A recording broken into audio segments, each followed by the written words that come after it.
Haleluya, puji Tuhan. Salam sejahtera Bapak Ibu, saudara-saudari yang diberkati oleh Tuhan dimanapun Bapak Ibu saudara berada.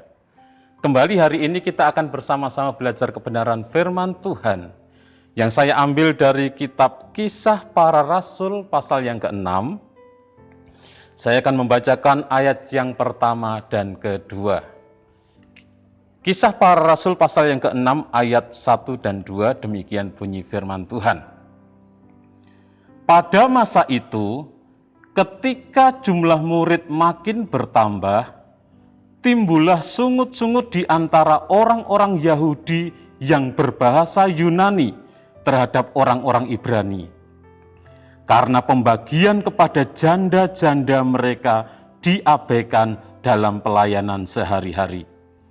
Berhubung dengan itu, ke-12 rasul itu memanggil semua murid berkumpul dan berkata, "Kami tidak merasa puas karena kami melalaikan firman Allah untuk melayani meja."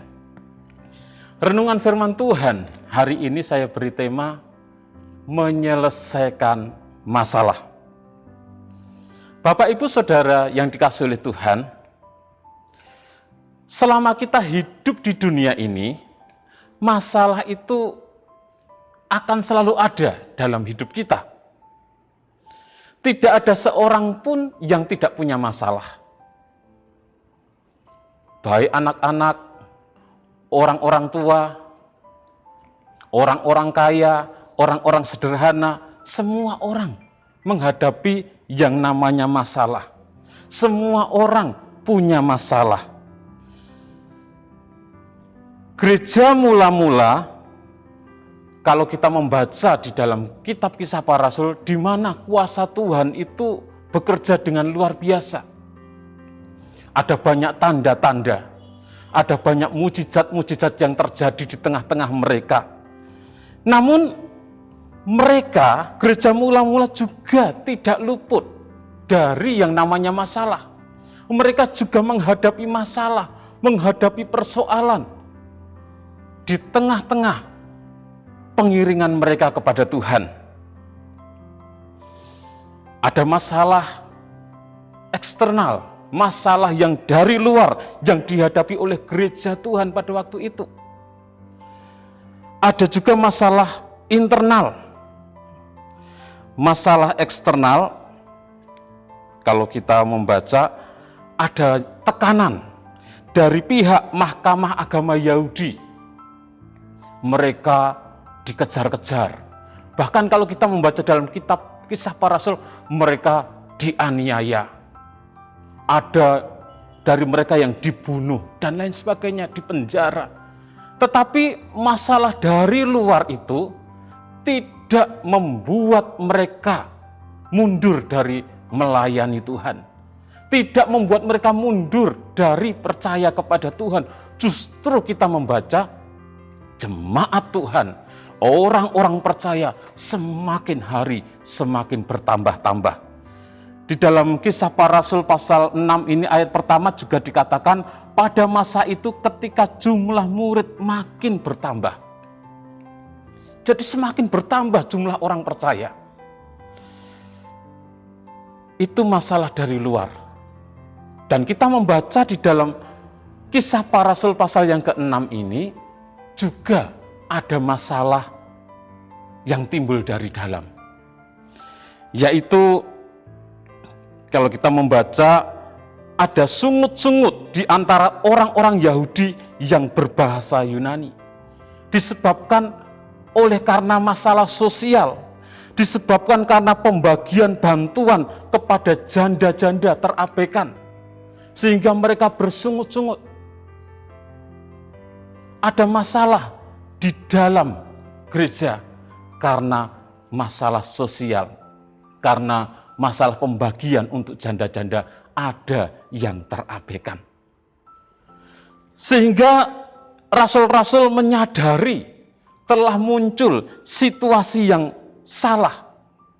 Dan rasul-rasul, ke-12 rasul itu mengumpulkan semua murid untuk membicarakan hal itu. Dalam ayat yang kedua dikatakan, Berhubung dengan itu, jadi berhubung dengan masalah yang terjadi, ada sungut-sungut dan lain sebagainya. Berhubung dengan itu, ke-12 rasul itu memanggil semua murid berkumpul dan berkata, kami tidak merasa puas karena kami melalaikan firman Allah untuk melayani meja. Jadi rasul-rasul merasa tidak puas karena ada pelayanan yang terlalaikan. Dikatakan bahwa tidak puas karena kami melalaikan firman Allah untuk melayani meja. Jadi ada pelayanan yang terlalaikan. Rasul-rasul mereka melalaikan firman Allah untuk pelayanan meja, untuk melayani meja. Begitu juga dalam pelayanan meja, ada yang janda-janda yang terabaikan, ada janda-janda yang tidak mendapatkan bantuan, sehingga timbul sungut-sungut. Ada masalah yang terjadi. Rasul-rasul mengumpulkan semua murid. Rasul-rasul menyampaikan bahwa mereka mau tetap fokus kepada tugas utama mereka, yaitu memberitakan firman. Bukan berarti tugas pelayanan meja itu tidak penting. Bukan berarti bahwa pelayanan mimbar, pelayanan firman itu lebih penting. Tidak, semua pelayanan penting. Semua pelayanan harus dilakukan dengan sebaik-baiknya. Pelayanan mimbar, pemberitaan firman harus dikerjakan dengan baik. Pelayanan meja, pelayanan diakonia, pelayanan sosial juga harus dikerjakan dengan baik. Oleh sebab itu, mereka membicarakan tentang masalah yang terjadi, bukan untuk mencari kambing hitam, bukan untuk saling menyalahkan satu dengan yang lainnya, tetapi mereka mencari akar masalah dan jalan keluarnya. Dan di dalam ayat yang ketiga, rasul-rasul menyuruh kepada murid-murid untuk memilih 7 orang di antara mereka yang mempunyai nama baik, yang berhikmat, yang penuh Roh Kudus, untuk menangani pelayanan meja, untuk menangani perbendaharaan jemaat. Dalam ayat 3 dikatakan, karena itu saudara-saudara, pilihlah 7 orang dari antaramu yang terkenal baik dan penuh roh dan hikmat, supaya kami mengangkat mereka untuk tugas itu. Jadi karena menyadari ketika rasul-rasul melayani pelayanan mimbar, memberitakan firman Allah, pelayanan doa, juga menangani pelayanan meja, menangani pelayanan diakonia, menangani pelayanan bantuan-bantuan untuk janda-janda, maka pelayanan dari rasul-rasul tidak bisa maksimal. Ada janda-janda yang terabaikan, ada pelayanan firman yang terlalaikan, sehingga untuk mendapatkan solusi, jalan keluar, rasul-rasul mau mengangkat dari murid-murid dengan syarat yang punya nama baik, penuh Roh Kudus, berhikmat, akan diangkat untuk membantu pelayanan di dalam pelayanan meja. Dan rasul-rasul mau memfokuskan diri mereka kepada pelayanan doa dan pelayanan firman. Dalam ayat 4 dikatakan, dan supaya kami sendiri dapat memusatkan pikiran dalam doa dan pelayanan firman. Dan apa yang disampaikan oleh rasul-rasul itu diterima dengan baik oleh seluruh jemaat, oleh semua murid-murid, oleh semua orang-orang percaya. Dan mereka, jemaat, memilih 7 orang dengan syarat-syarat yang disebutkan. Punya nama baik, penuh Roh Kudus, berhikmat. Dan di dalam ayat yang kelima dikatakan, saya bacakan Kisah Para Rasul 6 ayat 5. Usul itu diterima baik oleh seluruh jemaat, lalu mereka memilih Stefanus, seorang yang penuh iman dan Roh Kudus, dan Filipus, Prokorus, Nikanor, Timon, Parmenas, dan Nikolaus, seorang penganut agama Yahudi dari Antioquia. Jadi mereka memilih 7 orang dengan syarat-syarat yang sudah ditentukan. 7 orang tersebut dibawa ke hadapan rasul-rasul, dan rasul-rasul mendoakan, menumpang tangan kepada mereka, melantik mereka, mengangkat mereka menjadi pelayan-pelayan, membantu pelayanan meja. Jadi mereka 7 orang itu diangkat untuk melaksanakan tugas-tugas pelayanan meja. Sedangkan rasul-rasul memusatkan diri, memfokuskan diri mereka untuk pelayanan mimbar, yaitu pelayanan doa dan pelayanan firman. Dan dengan cara demikian, masalah terselesaikan. Semua pelayanan dapat dikerjakan dengan baik. Baik pelayanan mimbar dapat dikerjakan dengan baik, pelayanan meja, diakonia, pelayanan sosial dapat dikerjakan dengan baik juga. Dan jemaat semakin berkembang, semakin bertumbuh. Dalam ayat 7 dikatakan, firman Allah makin tersebar dan jumlah murid di Yerusalem makin bertambah banyak. Juga sejumlah besar imam menyerahkan diri dan percaya. Jadi dengan pelayanan yang dikerjakan dengan baik, maka jemaat semakin bertumbuh. Baik secara kualitas juga secara kuantitas. Semakin bertambah, semakin banyak orang yang menjadi percaya kepada Tuhan.